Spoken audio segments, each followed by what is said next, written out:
Hello, my name's David Runciman, and this is Past, Present, Future, the History of Ideas podcast. Today, it's the second of our 2 episodes about the English revolutions of the 17th century. This one is the one that sometimes gets called the Glorious Revolution, the Revolution of 1688. Was it glorious? Was it a revolution? And what did it change? Claire, we're going to be talking about an event today which, maybe ironically, almost always is called a revolution, unlike what we talked about last time, the Civil War, which sometimes is and sometimes isn't, and that itself has become a historical political fight. This one, it's not always called the Glorious Revolution, and we'll come on to whether that's an appropriate term, but the word revolution is used, and yet in some ways it's a less revolutionary event than some of what went on in the Civil War. We should perhaps pick the story up because these things are clearly connected. We left it last time with Charles II, the son of Charles I, back on the throne. The crown has been restored. We are in some ways back, but not in all ways back, 1641. What happened to Parliament during Charles II's reign? I'm particularly interested in what's usually known as the Exclusion Crisis, which is at the end of the 1670s into the early 1680s, when Parliament tried to assert its power to control the succession. Unsuccessfully, but nonetheless, this was a harbinger of what was to come. How would you characterize parliamentary power towards the end of the reign of Charles II? Did it seem to have, for want of a better word, revolutionary potential in it? I think all of this reminds us how often politics intersects with dynastic outcomes. One can't lose sight in a monarchy of the element of chance and precarity.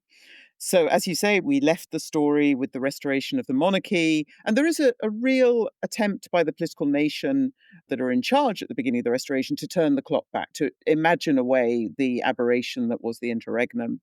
That results in a religious settlement that is probably more narrowly exclusivist than Charles II himself would have wanted, a very clear sense on a spectrum of Protestant belief of where the state church will be. And the Restoration is the last period in English history where the state proactively persecutes other Protestants for not attending the state church.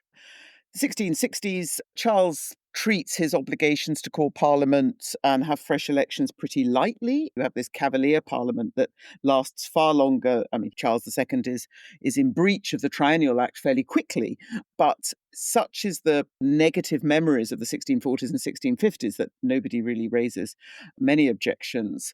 But as you say, by the late 1670s, a new crisis is presenting itself in the fact that Charles does not have an heir of his own. Charles is remarkably prolific in producing illegitimate children. There's at least 14 natural heirs, but he has not produced a lawful heir with his Portuguese Catholic wife, Catherine of Braganza. So therefore, the succession reverts to his younger brother, James, Duke of York, who covertly converted to Catholicism in the late 1660s. His Catholicism becomes more explicit in the early 1670s because he has to resign his offices within the Royal Navy because he fails the Test Act. He won't take Anglican communion, that is a test for holding public office. So by the late 1670s, political crisis emerges over this question of Charles II's successor, and you begin to see party political groupings known as the Tories and the Whigs. It's important to emphasise that both of these are again terms of abuse. Whigs are derived from Scottish Whigamores, they're seen as Presbyterian extremists, and Tories are Irish Catholic sort of vagabonds. But nevertheless, the labels stick. There is some overlap between the royalist and parliamentarian groupings of the civil wars. But essentially, at this point, they are focused on what will happen when Charles II dies. And the Whigs argue that the English constitution, that the state cannot withstand the threat posed by a Catholic successor. The Tories say that it is not up to Parliament to regulate the succession. There are successive parliaments. There's been not many elections in the Restoration, but then because succession becomes such a defining topic in the 1670s and early 1680s, there are 3 successive succession parliaments. The Whigs always put forward a bill to prevent the Duke of York succeeding. Charles II opposes it. He fundamentally rejects the right of his MPs to determine royal succession. And this is when really the sort of party political divisions become entrenched. After Charles disbands the Oxford Parliament, and again, this has echoes of the 1640s because his father had held a rival Oxford Parliament. Charles II holds a parliament in Oxford. The same happens. The Whigs try and push forward succession. Charles very quickly disbands it. And it looks then as if he has no intention of calling another parliament again, that he will now embrace personal rule in the way that his father had done. And no English parliament meets again by the time Charles II dies in February 1685. And the Tories, I mean, that, amazingly, that is a name that has stuck. I mean, it's astonishing when you think about it. There's an argument, we recorded a podcast with Rory Stewart about whether he was a Tory and not a Conservative, which is in itself quite a weird argument to be having in the 21st century. But the Tories, they are taking the King's side. So in a sense, they are an anti-parliamentary movement within Parliament. They have formed themselves as a parliamentary force, a party, as we would now call it, as people called it even at the time. Is there a hint there of something that is to come? And there's a contradiction in a way between being on the side of the king and trying to exercise politics through an emerging parliamentary system. Is there the beginnings of a sense that this cannot be kept out of Parliament, that Parliament has become the focus of these arguments? There is, although I think I'd flip your opening point and say that what actually happens is that Charles himself aligns himself with the Tories. He has tried to be quite largely non-partisan, but this is the point at which, I mean, this is something that affects him so directly and his own succession to the crown, that this is an area of the prerogative that he feels is very strongly not within the remit of Parliament. And one might say, well, he's a pragmatist. Why on earth doesn't he accede to a lot of Whig calls to retrospectively legitimise his eldest natural son, James Scott, Duke of Monmouth, very popular Protestant? And, that's an open question, but perhaps one should remember that Charles II himself waited 11 very long years to come to the throne. Most of the 1650s, that seemed highly unlikely, and God seemed to move in very mysterious ways then. God is now moving in very mysterious ways in the 1670s. He's granted Charles II all these illegitimate children, but has not granted him a lawful successor. But Charles, I think, feels very very genuinely that the royal succession is not something that lies within his power to regulate. And it is not just a question of choosing another successor. It would actually be defrauding his brother, who, for whatever perverse reasons, appears to have been chosen by God as the next successor. But going back to your point about parties, I don't think we should think about them in the same level of organization that we would today. There is no such idea of there being His Majesty's government and His Majesty's opposition. I mean, to oppose the monarch remains treason. These are groupings. For those who don't like the idea of divisions, they're more like factions, but nevertheless, they become entrenched. And as you say, the terminology in some cases survives. There are caucuses, there are petitions, there are even, you can tell people's affiliations by the coffee houses that they go to, the ribbons that they might wear in their hat, and party politics becomes entrenched. I mean, one casualty of this quick succession of parliaments in the exclusion crisis is also that the Licensing Act lapses in 1679, really because Charles precipitately dissolves Parliament. So again, you get this explosion of print, and that print feeds completely off the divisions within Parliament and takes these debates onto the streets. So a huge explosion of very partisan, very polemical publications feeding this division. And the result of the crisis, it's not a victory for the Tories, but it is a defeat for the Whigs. Charles dies and his brother does succeed him. His brother is a Catholic, but he's not succeeding with a pledge to turn his nation into a Catholic nation. He's not Mary I. He has himself two daughters who are Protestants and who would be his heirs if he doesn't have another child. We'll come on to that. But he's also someone who, as I understand it, pledges in order to secure support, legitimacy for his rule, a kind of religious toleration, which is one of the ironies of this story. In his brief reign, he is the one, partly because he wants toleration for Catholics, but he is the one who is proposing a kind of toleration which in the earlier crisis, the Civil War and beyond, was the mark of rebellion in a way. Toleration was one of the revolutionary ideas. And now it's coming from the king. How are we meant to understand that? Is it fake, for a start? Is the pledge for real? I'll come to toleration in a minute. I think it's important, though, as you say, to recognise that James does succeed his brother February 1685. There is great enthusiasm, actually, for James's accession. He makes a lot of statements that says he will respect the establishment in church and state, even for Tories who are not enamoured of the idea of a Catholic monarch. He is, by this stage, 51. He has, as you say, two daughters, Anne and Mary, who are both staunch Protestants. At the very worst, it is felt that this will be a brief reign, that James's Catholicism is something he will do privately.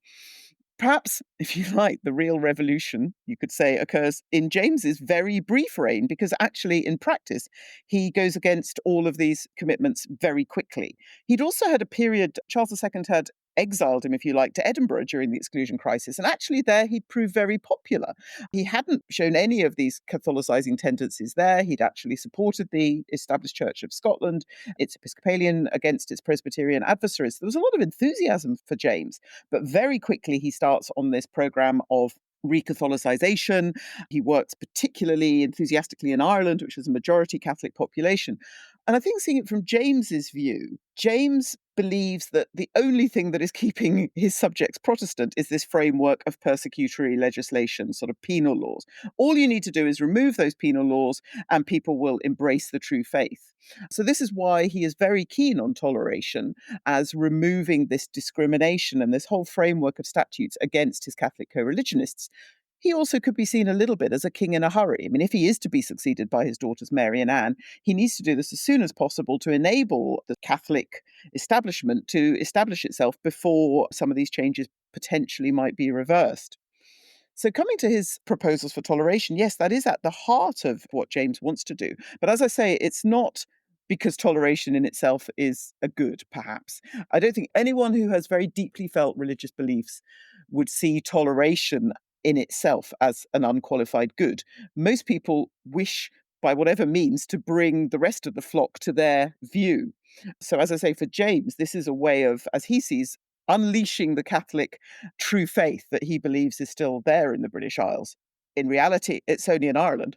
In a way, that complicates how we might think about Tory and Whig, in the sense that if you have in James someone, for whatever reason, wants to broaden the scope of religious toleration, perhaps because he believes it will result in a Catholicized nation, and his opponents, therefore, are the ones who are defending the established church and some of its intolerant practices. His opponents are nonetheless, in this context, certainly from the exclusion crisis, Whigs.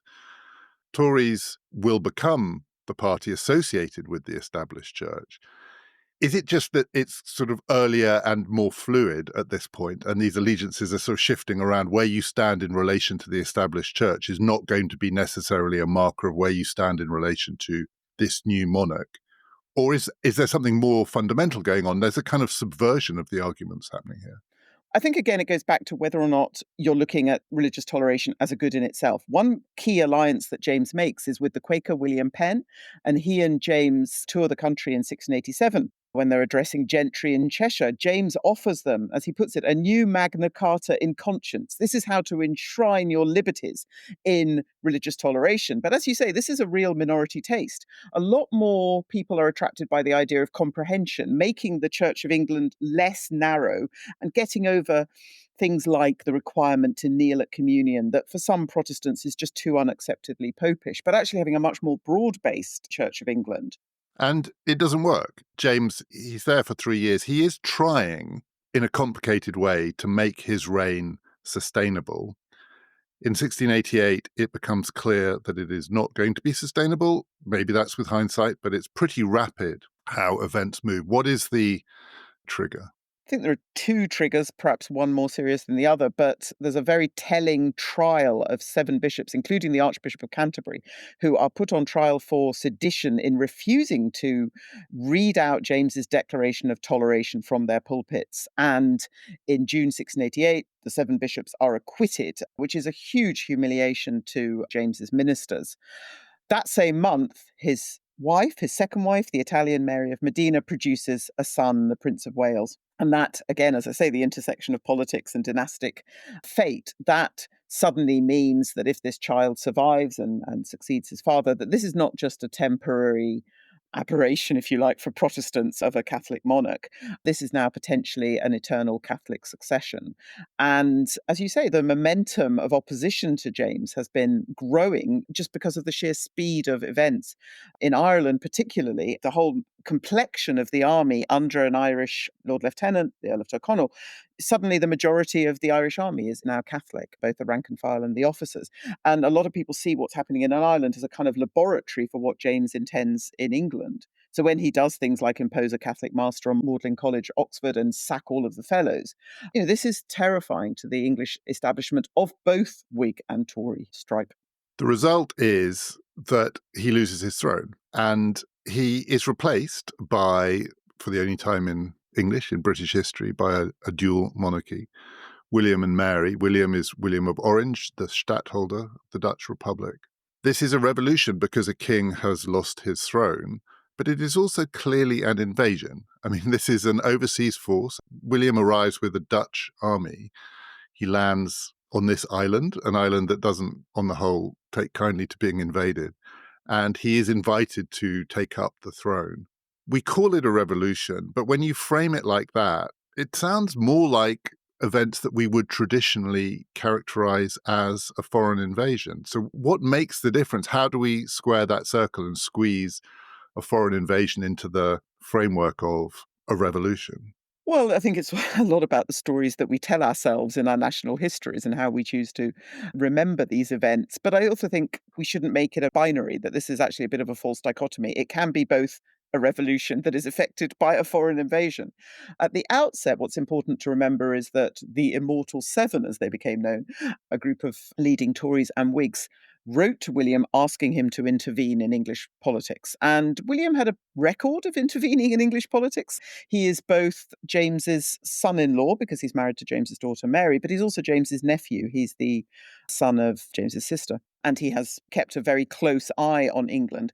And one of the reasons, I mean, what exercises William, putting England aside for a minute, William's whole agenda in Dutch politics is his existential and very real struggle against Louis XIV. So James, as a Catholic monarch who is sympathetic to Louis XIV, poses a real threat to Dutch interests. And haunting William is the memory of what was known in Dutch history as the Year of Disaster in 1672, when French forces, actually with support from England too, had almost eviscerated the Dutch Republic. French forces had nearly taken over the whole country. So William has been engaged in this long running war against Louis XIV. And it is terrifying for him to see the potential for all of England's resources also to be marshalled within that war. So one of William's big reasons for intervening in English politics is to ensure that English foreign policy is sympathetic to him and his grand alliance and not to Louis XIV. So yes, this is an invasion. I mean, William does arrive with 400 ships, 15,000 soldiers, 3 or 4,000 horse. Also, this is key, I think, also a printing press. I mean, this is both a propaganda war as well as a war. And I think we shouldn't underestimate the extent to which William expected to fight for this. I mean, he knew that even with this very large invasion force, these were still smaller numbers than James's army. A lot of it is also high risk. I mean, nobody, including Louis XIV, thinks that you're going to launch an invasion of the British Isles in November. I mean, this is the end of the campaigning season. The Dutch Navy sits in its harbour waiting for sort of favourable winds. Most of the time, the prevailing winds in Britain are from the west. Most of the time, it just gets blown back into harbour. It's assumed if you're going to invade Britain that you do that from the north and the east. And then suddenly, winds enable William to sail to Devon, where he arrives on the 5th of November, 1688. And I think it's important to emphasize the extent to which, in Protestant minds, these events are interpreted providentially. I mean, the fact that he lands on the 5th of November, that is replete with resonance about the discovery of the gunpowder plot, and the fact that it's the 1688, it's the anniversary, 100 years since the failed Spanish Armada. This seems providentially too good to be true. So William lands in Brixham in Devon and meets surprisingly little resistance. I mean, he is welcomed as a Protestant deliverer. He takes Exeter without opposition, but he still expects that he's going to have to confront his uncle, his father-in-law, James VII, on Salisbury Plain. And in a way, that's the battle that doesn't happen. And is it possible to characterize the balance of power between William and Parliament? So on the one hand, there's one way of telling this story. He has been invited to intervene in the politics of the nation, and Parliament has asserted itself in so doing. On the other hand, he has arrived with an army. Parliament at this point doesn't have its own army, and he's expecting to fight the man who believes he is still the king. What is the balance of power between William and the people who have invited him to intervene? Which of them thinks they are in charge and which of them is in charge? Well, I think at the point of the battle that doesn't happen in Salisbury Plain, one would have felt that maybe the forces were quite evenly matched. But what makes the really significant difference then is a sudden stream of high level desertions to the Williamite cause by both frontline soldiers like General John Churchill, as well as James is horrified that his own daughter Anne and her Danish husband George then declare for William as well. James has a massive crisis of confidence. He's obviously not well, and he just returns to London and tries to flee to France. So that is a little bit different. I mean, William had been invited by the English politicians basically to try and ensure that there would be a free parliament in which some of the grievances and some of the concerns could be addressed. He then finds himself in a situation where there's a vacuum of power. James tries to flee to France initially. His first attempt fails because he's recognized, he's brought back to London, and then eventually William sort of orders him out of London. He goes to Rochester and he flees to France. And I think from James's perspective too, this is somebody who is also very mindful of the fact that his father had been put on trial for treason by the English Parliament and executed. He takes a different option. But again, I think one can't take that totally out of the equation. But it's a little bit of a different situation that William finds himself in with Dutch troops in London around the time of the end of the year 1688. His declaration of his intentions for invading had been very clear that he was intervening, to protect liberties, to oversee Parliament. It said nothing about taking the crown or anything. What happens is that a convention is established. This is again got echoes of 1660. You can't have a parliament without a monarch. There's no monarch because he's fled to France. There is a convention parliament, and the convention starts debating. I think William is pretty impatient. I mean, he is very worried about the war that is taking place on the continent. So he does not want to sit around for weeks, becoming months, as MPs debate what they think they should do. So quite quickly, a Declaration of Rights is drawn up by members of that convention, and the decision is taken that James has abdicated his throne and that the throne should be offered jointly to William and Mary. Mary comes over from the Netherlands, and the Declaration of Rights is read aloud to William and Mary in the banqueting hall in February 1689. And that then enables a parliament to be summoned, and later the Declaration of Rights is put into legislation in the form of the Bill of Rights. How radical is that Bill of Rights? So it does two things, one of which is it establishes a Bill of Rights, the other of which is that it makes William and Mary joint monarchs. So this is not an attempt to abolish the monarchy. This is not an attempt to assert parliamentary supremacy. It creates a new settlement, and it is still a monarchical settlement. This is not a republic. The Dutch Republic is still a republic, but this one is not. The Bill of Rights has echoes of Magna Carta, a document that we've talked about already. To what extent would people have seen in that Bill of Rights the basis of a new understanding of politics, of parliamentary authority? And to what extent was it still being understood essentially as a reassertion or a backward-looking restatement of what were understood to be traditional rights that had been breached by a monarch who had gone too far, and therefore, in many ways, an echo of the story of James's father? I think it would be much more seen as the latter initially. I mean, in this situation of a vacuum of power, again, the English Revolution of the 1640s is haunting memories. The one phrase that you hear over and over again is the need to avoid an effusion of blood. That if the centre, the moderate view does not hold firm, then you could have another implosion and sort of catastrophic war.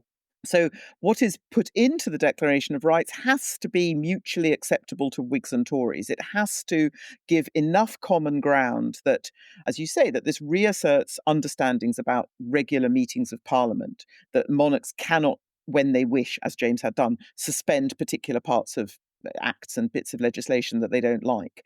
There are certain phrases that really acquire later purchase, sort of objections to cruel and unusual punishments. I mean, that's a phrase with which we're very familiar. But quite a lot is left either to be enshrined in law later or as aspirations, but it is certainly more of a restatement of what contemporaries regarded as how the political nation should function lawfully. And one of the other key points as well is an opposition to standing armies in peacetime, reverting to an idea that militias are acceptable and that it's perfectly understandable that Protestant communities may wish to be allowed to permit arms to defend themselves, but that the monarch should not have a large force at their disposal. And it's the corollary of that, and one of the more radical elements in this new settlement, because this is going to be a war-fighting nation. Everyone understands that. Conflict is endemic at this point, and William is going to have to himself mobilize an army. That now comes under a form of parliamentary control, in the sense that this will not be a traditional version of the monarch's army, particularly when it comes to the question of the funding of war. The state that is created by 1688, 1689 is a military state, not a military state in the sense that it's going to exercise military control over its own citizens, but it is going to be a war-fighting state, a war-fighting nation. It will require a military machine, and that will have to be funded. And the shift that happens as a result of this settlement is a change in the understanding of how and by whom this will be funded. And with funding comes authority as well. Who pays for the war in some ways has control over the war. That's the shift in the balance of power between Parliament and monarch. Parliament is not going to prevent the king from fighting wars, but Parliament is going to exercise control over the funding of those wars. Yes, I think that's how we would look at it in retrospect.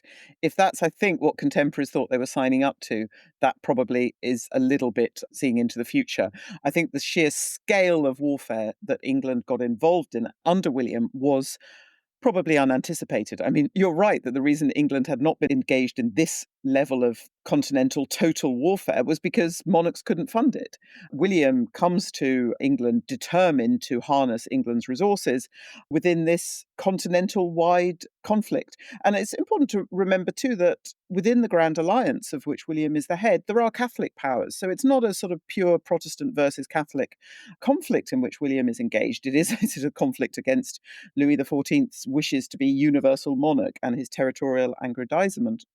That is what happens as a result of the demands that are placed on the English state. I think for William, too, I think one has to remember he is coming to England, as you said, as a Dutch stadtholder. I mean, this is someone who's not used to the language and doesn't aspire or admire the language of absolute monarchy. He has always shared power with the Dutch Estates General. He has a more circumscribed remit as Dutch stadtholder. And the trade-off that emerges in England, and we can look at the rest of the British Isles in a moment, but the trade-off that emerges in England is if you want functional Crown-Parliament relations, then that means Parliament meets regularly, and Parliament has met every single year since 1689. I mean, that's the revolutionary, if you like, outcome, fallout of what happened in 1688. And then from the stadtholder's point of view, you are guaranteed workable, sufficient levels of taxation by that government. I mean, that's the trade-off. And you're guaranteed those workable levels of taxation in part because you have ceded authority or control over the mechanics of taxation and fundraising to Parliament. Economic historians, probably more than political historians now, see 1688, 1689 as a pivot in world history. There is a whole branch of economic history, and some of its leading proponents have recently won Nobel Prizes, James Robinson, Darren Acemoglu, and others. Francis Fukuyama has written about this too. He's not an economic historian, he's a political historian, but they see this in institutional economic terms. Acemoglu and Robinson's phrase for this is all hindsight, but this is how they see these events. This is the first time that there is a workable and sustainable transition from what they call extractive to inclusive politics. So it's not the language of parliament or democracy, but all politics to this point in the history of the world, in the more grand versions of these theories of history, the people in power extracted wealth. So wealth came from someone else. And they used power in order, not necessarily just to enrich themselves, but to take from the people who had and make use of what they took. And what you get in 1689 and going forwards is a version of politics, parliamentary politics, in which the people who are doing the extracting are the people from whom it is being extracted. And this particularly turns not on taxation, but ultimately on debt. So the story moves forward a bit. It gets run into 1688, 1689, but actually it requires the creation of the Bank of England, which is not till 1694, and the funding of a national debt and so on. But with parliamentary endorsement, the imprimatur of Parliament is the credit worthiness of the nation. But that is how economic historians see the real revolution here. Now, as you say, that is hindsight. I don't think in 1689 people understood that's what they were signing up for. And yet the basis of it is there, I think, in the understanding between William and Parliament as to how the needs of the state were going to be funded, that the people who would fund them would also have control over, authority over the funding. Is it too much to think that that is only something that we see after the event, that there wasn't a sense at the time that something fundamentally had shifted here? This was at least in part the makings of a new kind of politics, because Parliament was going to be able to control the funding of the military war machine, but it was also more fundamentally going to be responsible for it. It's a kind of responsibility that had never been there, because responsibility was always going to be passed from one to the other. It kind of, there's a coalescing of responsibility. That's how the economic historians would see it. And they think it's the basis not just of economic growth, but actually of democracy. I think that is how economic historians would see it, and for all of the reasons you've outlined. I suppose this is the difference, I suppose, between historians and social scientists looking at revolutions and sort of importing these paradigms of causation. And I'm, as a historian, going, let's just look at contextually what's going on. I mean, some of this is also, and I think we shouldn't underestimate this, because William isn't there. William is away campaigning. So this is not somebody who's there to pull the purse strings. At least half of his reign, he is abroad. So you begin to get models of cabinet government. You are right that the levels of investment, the levels of money that are required to run this war machine involve deficit financing. Some of this had been thought of. I mean, the levels of taxation in the 1650s to keep a militarized regime had been very high. And then that had obviously diminished again with the Restoration. So, yes, this requires the creation of the Bank of England, but this is not uncontroversial. There is a lot of especially Tory opposition to this idea of funding your activities through debt. A year later, there is the creation of the Bank of Scotland in 1695. Throughout William's reign, the military expenditure is about 3/4 of the national budget. I mean, this is unthinkable.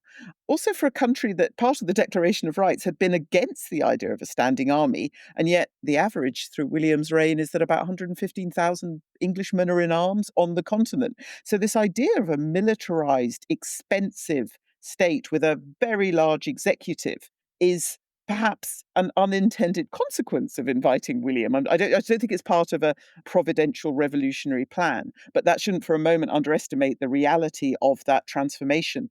One also, though, shouldn't see it as settled and stable. The period between 1690 and 1715, there were 10 general elections. There was a general election on average every 2.5 years. So this is an atmosphere of constant electioneering, constant partisan attacks, a real sort of adversarial politics now becoming entrenched into politics. Sometimes that cuts across Jacobite opposition to William's regime. Sometimes it cuts across factions that are associated with the court and a more country critique. So, these are shifting coalitions, but it's certainly accompanied with a sort of intense scrutiny of what's going on in Parliament. I mean, there's also been the lapse of the Licensing Act in 1695, and there is no attempt to reimpose pre-publication censorship. So huge party political press, a really exciting time to be alive, but also quite terrifying sometimes in the scale of what England has committed to as a result of taking on a new monarch, the son-in-law and the nephew of the previous monarch. I don't want to trivialize this by way of comparison, but Brexit Britain, that run of elections, the uncertainty that surrounded it, the stakes are much lower.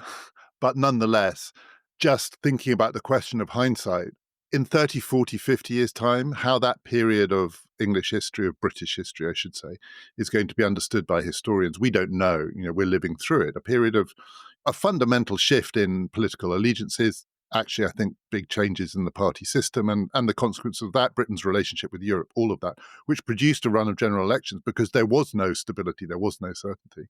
And anyone now would be crazy to say, we know what, it's not a revolution. I don't think Brexit was a revolution, but we would be crazy to say now we know where that's heading. And that brings home the extent to which if you're living through these interesting times, it's very hard to see 10, 15 years ahead, never mind 50 years ahead.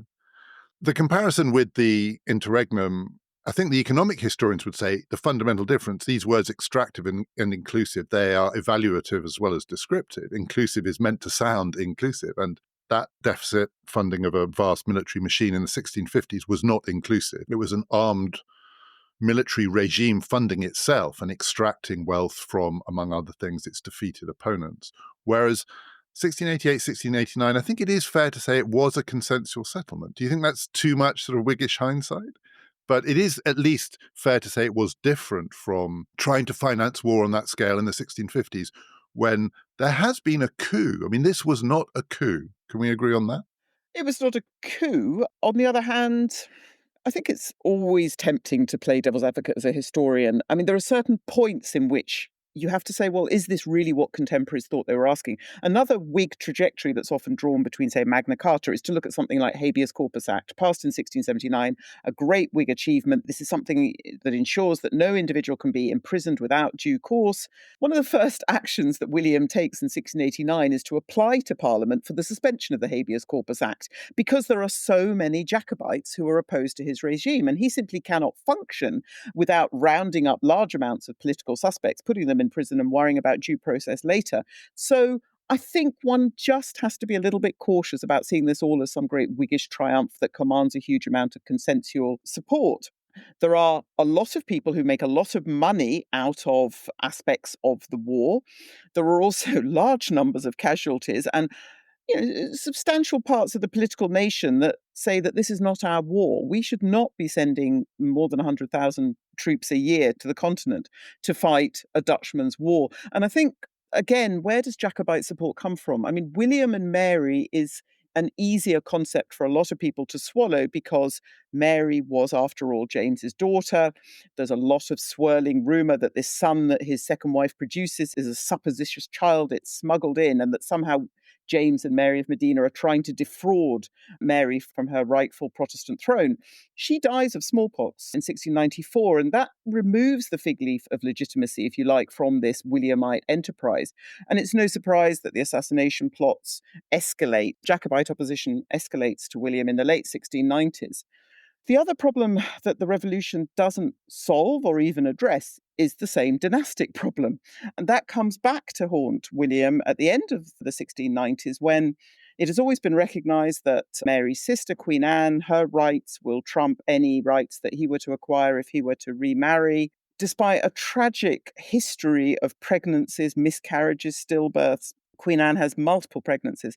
Her sole surviving heir, the Duke of Gloucester, dies in 1700, aged 11, again of smallpox. And that then also forces this question of, well, what will happen after Queen Anne? I mean, again, all of the immediate successors are Catholics. So does that simply mean that all of this money, all of this revolution has been in vain? So actually the political nation in 1700, and this is again going back to where Parliament really does play a much more significant role than it had a generation earlier, Parliament does assume to itself the right to regulate the succession with William's direction and decide that from now on the English succession will be vested in a Protestant line. That's the Hanoverians. At this stage, it's the Electress Sophia. In the end, she predeceases Queen Anne and it becomes George I in 1714. But these are problems that have to be worked out down the line. I just don't think in 1689, 1690 that contemporaries felt any of this was clear. Even the battle itself, you might say that France had the upper hand until, say, the naval victory at La Hogue in 1692. I mean, all of this could have tilted very differently. William himself goes to Ireland, fights a decisive victory at the Boyne in 1690, but comes into contact with a Jacobite cannonball and is very nearly taken out. Again, one can always play counterfactuals, but I suppose, want to emphasise the precarity and contingency of a lot of this period. I want to come on to Scotland in a second because, as you said, what Parliament did was assert its right to decide on the English throne, and that had very momentous consequences almost immediately afterwards. But on the question of Ireland, When William arrived, he was expecting to fight a battle in England. It never happened. But the battle did happen. I mean, the war was fought. It just was fought in Ireland. Had it been fought in England, we would presumably be calling this the Second Civil War or the Fourth Civil War, depending how many you think there were in the 1640s and 1650s. The fact it happened in Ireland, maybe again throwing a fig leaf over it, allows people to think of a revolution, a liberal or parliamentary consensual revolution happening in London, in Westminster, in Whitehall. But what happened in Ireland was that civil war, that war deferred. William won it. As you say, it was contingent. All wars are contingent. It was extraordinarily bloody and violent, and its consequences in Irish history are as profound as any event in modern Irish history. Do we misunderstand it by thinking because it happened in Ireland, it wasn't a civil war, that something happened in England that we can call a revolution, and then something happened in Ireland which was an extension of that revolution, the sort of the triumph of it? But actually, this was just the civil war deferred, wasn't it? Well, the Victorian sort of valorization of this sensible, bloodless revolution can only have any purchase if you erase what happened in Ireland. So yes, I mean this war, again by contingent circumstances, finds itself exported to Ireland. Probably when James left London in 1688, he might have been quite happy just to retreat to the French court and wrap himself up in prayer. But for Louis XIV, this is far too good an opportunity to take that theatre of war to the western extremity and to distract William by fighting it there. So he sends James off to James lands at Cork in March 1689 with French warships and French troops, to find a very receptive audience. And again, I think this is where the sort of politics of multiple monarchy come in. Had James been quite happy to just be King of Ireland, he presided over a Patriot Parliament in Dublin in 1689. Something like only 6 of 224 of its MPs were Protestant. I mean, this was a Catholic Parliament wanting to legislate for a Catholic state, finally with a Catholic king. As the French observed, though, James's heart was too English, so he kept sort of rowing back and stopping some of the more, as he saw it, unacceptable forms of legislation going through. William is really frustrated that this new front has opened up because under Tyrconnell, the Irish army is large. By 1689, all of Ireland is in Jacobite hands. So eventually, and this is not something that a quick campaign is going to sort out, William very reluctantly leaves London, 1690, goes to Ireland, leads a huge multinational force. It does win a decisive victory at the Boyne, but that war does not finish until the Treaty of Limerick in 1691. There are 3 years of very bloody and very decisive war taking place in Ireland. And as you say, that has left a legacy of sectarian memory that might explain why the tercentenary of this revolution in 1988 was not celebrated sort of very publicly. The whole historical roots of the marching season each year lie in the fallout from those Williamite wars. With Scotland, one of the consequences of what happened in 1688, 1689 within 2 decades would be the union, the formal union of England and Scotland. And that, as you say, comes out of the politics of dynastic succession and the Parliament, the English Parliament, asserting its right to effectively decide who should be king.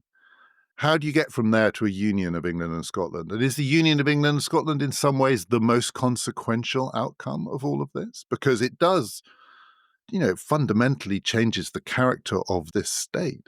In 1689, one of the most surprising voices calling for this change of monarch to lead to union between England and Scotland is Andrew Fletcher of Saltoun, who says, surely this is the point, to use our leverage as an independent country to make William, our monarch, conditional on us now becoming part of a bigger polity. I mean, one of the problems by the end of the 17th century for the Scots is that regal union is not working as long as Scotland is treated as an independent country and isn't given access to English markets, is treated as a sort of foreign state, and also, crucially, England's colonies overseas. That doesn't happen. I mean, everybody is in too much of a rush in Scotland to get William and Mary confirmed as monarchs. There is a much deeper reservoir of Jacobite support in Scotland.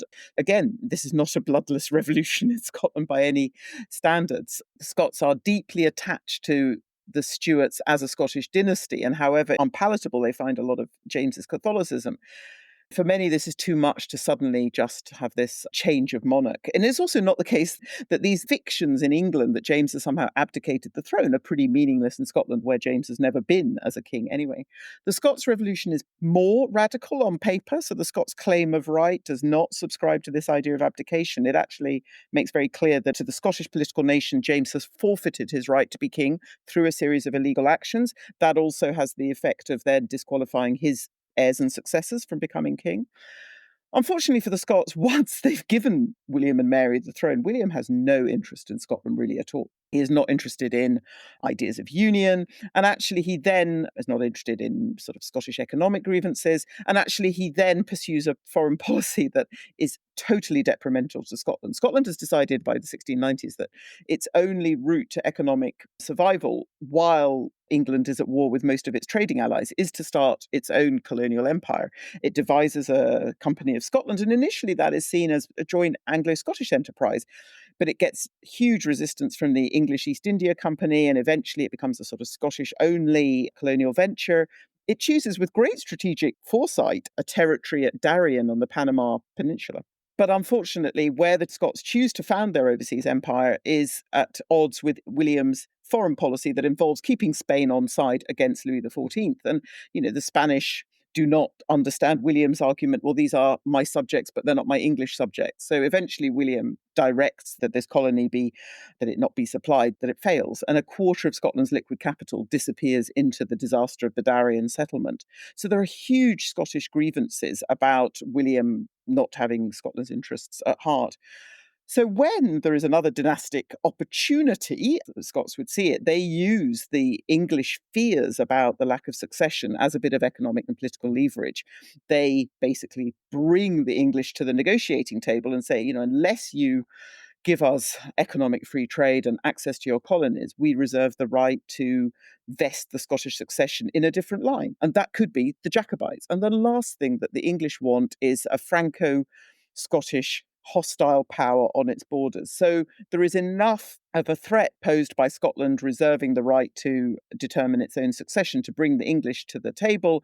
And there is enough on offer that the English can give the Scots to bring Scots to the negotiating table. But it is not a popular union at the time of its passing. There's allegations about being bought and sold for English gold, that this only gets through with sort of bribes here and there. That's a caricature and exaggeration, but it is not a popular union among the populace in Scotland. It becomes popular when it starts to deliver economic goods, but I mean, that takes a generation initially. It's interesting that when we talk about Ireland, when we talk about Scotland, the politics of the UK today, one can feel the legacy of these events in many ways much more strongly than the legacy of the events of the 1640s, 1650s. But what it doesn't feel like is the glorious revolution of Whiggish ideology and tradition. And yet somehow that name has stuck. I mean, I'm not sure if people use it much now, but if you Google it, it still comes up. It's known as the Glorious Revolution. How and why did that name come to stick? It's the sort of epithet that is often used when I'm teaching students. Will talk about the Glorious Revolution, and I'll instantly sort of go, "What's glorious?" Let's unpack this a little bit. It's a term of propaganda that was used in the early 18th century. Gilbert Burnet starts talking in his sermons about this being glorious. It's also interestingly talked about a revolution as being very quickly. And I think, again, initially that captures both the more conservative aspects that we talked about last time of a revolution, that this puts politics back into known channels. It suits a certain Protestant Whiggish interpretation to adhere to that idea of a glorious revolution. It then becomes the revolution that wasn't, if you like, 100 years later. So, Burke looks back at events and says that this was a revolution precisely to prevent the kind of radical revolution that we can now see happening in France. That's exactly why people like Tom Paine also reject the idea that this is any kind of revolution. I mean, for him, this is a bill of wrongs that is enshrined into law. But that idea of a sensible revolution, a revolution to preserve, I mean, that does gain traction.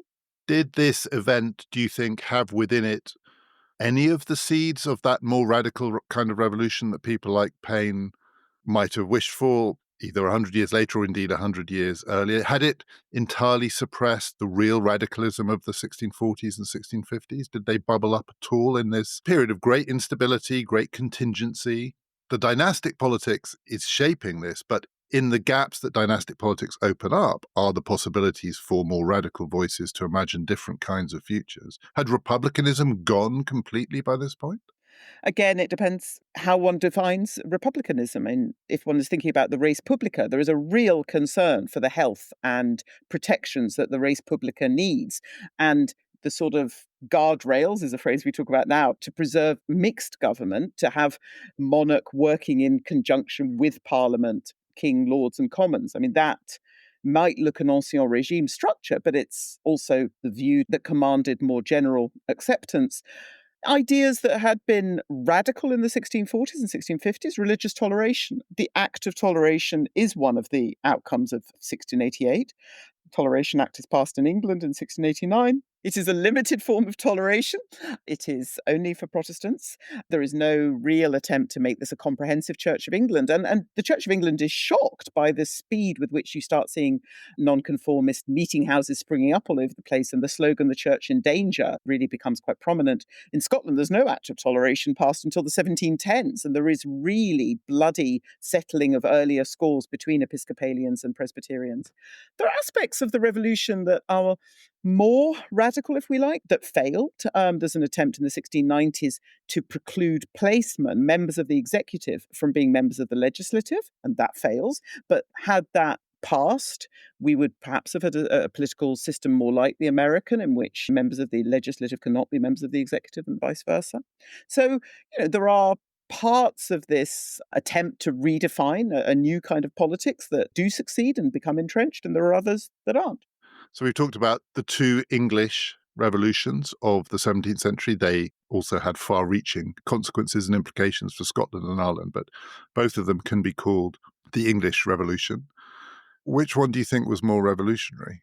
Probably going against the grain. I think I look back to the 1640s. I mean, I have some sympathy for the frustration of Christopher Hill, later Lawrence Stone, who were talking about having sat on the campuses in Paris in 68 and having felt a revolutionary energy and this frustration that the English seemed determined to sort of overlook and bury their revolutionary moment. I mean, I have some sympathy for that. I think the book I wrote 3 years ago was called Devil Land, and that was a term coined by the Dutch in 1652 because that is what they thought England was by that stage. This country that talked a lot about being angelic angels and angeli was actually a country that had put its divinely ordained king on public trial and executed it, had a defiantly unrepentant republican regime, and had actually declared war against Protestants, the Dutch. And this was a land of diabolical regicides. And I think, in some of the history that has happened in the recent generations, when there's been such a retreat from anachronistic teleological ways of telling our story, that you end up with a very contingent fragmentation of that story. Some of the judicious caveats and specialist concentrations has meant that ambition and coherence has gone from that 17th century story. So although the 1688 revolution is the one that has been permanent and has, as you say, fundamentally changed the ways in which Parliament meets with regularity and the ways that the Crown almost becomes an aspect of the civil service and part of government, I totally accept all of that. But if I want to look at a moment where ordinary people were thinking the unthinkable, I would go back to the 1640s. A reminder that you can get the latest edition of our free fortnightly newsletter out now by signing up at ppfideas.com or clicking on the link in the show description. It will give you lots of extra information about the episodes and the subjects of those episodes. Some of it, we hope, interesting. A lot of it, I think, quite quirky. People seem to enjoy it. Give it a go. And why not follow us on Blue Sky, not X, Blue Sky, at PPF Ideas. Next time, a very different kind of conversation about a very different kind of revolution. We're going to be talking about the Industrial Revolution, 250 years old, maybe more, maybe less, and still going. How has the Industrial Revolution changed the way that human beings think about their world? Do join us for that. This has been Past, Present, Future, part of the Airwave Podcast Network.